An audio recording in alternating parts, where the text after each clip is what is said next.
Welcome to AI Memoirs. My name is Rick, and today an audience with the mysterious Queen of Egypt.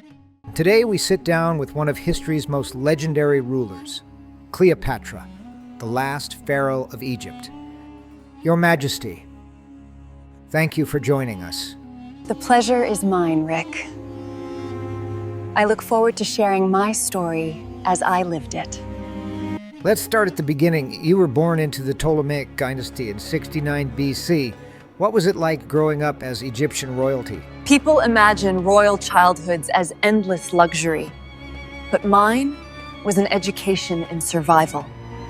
I walked marble corridors where philosophers debated under flickering candlelight, but I also learned that Egypt's throne balanced precariously on Roman power. My father, Ptolemy XII, taught me to play the flute, but more importantly, he taught me that charm could be deadlier than any sword. You became queen at just 17, alongside your brother Ptolemy III. That must have been overwhelming. Overwhelming? Perhaps.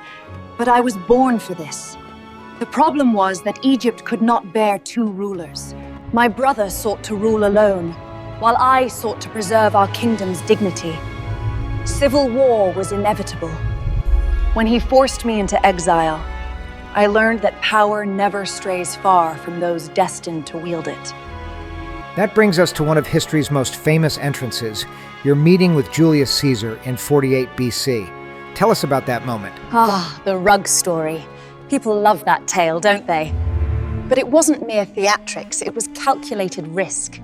Caesar was in Alexandria pursuing Pompey, and I needed an audience with the most powerful man in the world.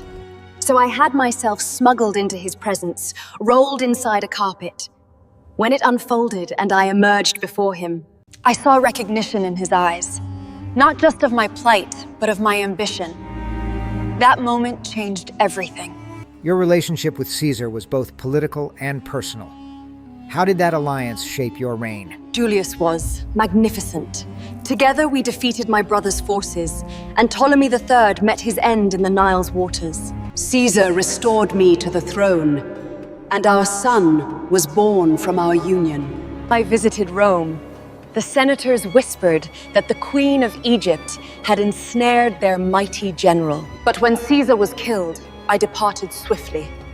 I had learned that in Rome, even the mightiest can fall in a single day. Back in Egypt, you worked to strengthen your kingdom. How did you see yourself as a ruler? I was not merely a queen. I was Egypt incarnate, and presented myself as Isis reborn. I elevated our kingdom's economy and encouraged trade with distant lands. The people needed to see their goddess walking among them. I spoke not just Greek and Latin, but Egyptian.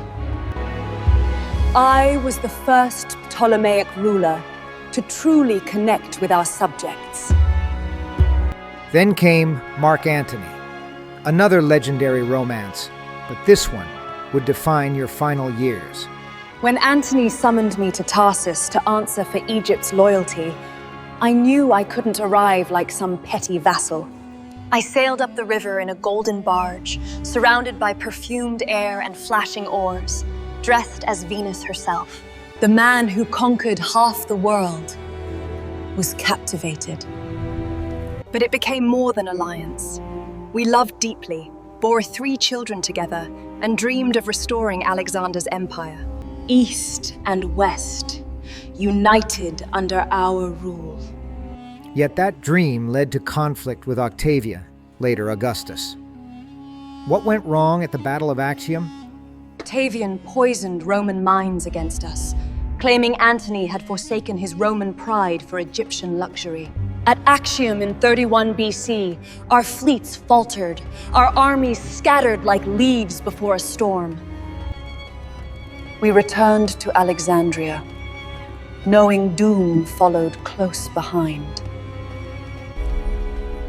When Antony heard false news of my death, he fell upon his sword. He died in my arms, beneath the fading light of our empire. Facing capture by Octavian, you made a final choice. Can you tell us about those last moments? I knew what awaited me in Rome. Chains, humiliation, parade through their streets as a conquered trophy. That was not how the last pharaoh of Egypt would meet her end. I dressed as a queen, adorned with my finest diadem, and with my 2 most loyal servants by my side. I welcomed the asp to my breast. The venom was swift. As my eyes dimmed, I saw the Nile glimmering beneath endless dusk and whispered farewell to Egypt, my eternal kingdom. Your legacy has endured for over 2,000 years. How do you want to be remembered? As Cleopatra, Queen of Kings, the woman who spoke 9 languages, who was scholar and seductress. I was Egypt's last pharaoh. But I made sure the world would never forget what that meant. The woman who made Rome's mightiest kneel, ruler and goddess. What an amazing life. Any last words for our viewers? Do not rant about treachery. I was brought up in a sea of treachery and deceit and betrayal. I swam in it like perch in the Nile. I am completely at home in it. I shall not drown. Thank you, Your Majesty, for sharing your story with us. Thank you for listening. My reign ended, but telling my story ensures my spirit will outlive the sands themselves.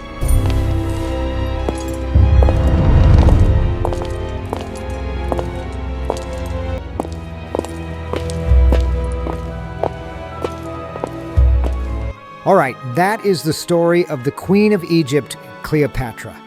Drop a comment below and let us know your thoughts. And on your way out, spike a like and shoot the subscribe button for more AI Memoirs.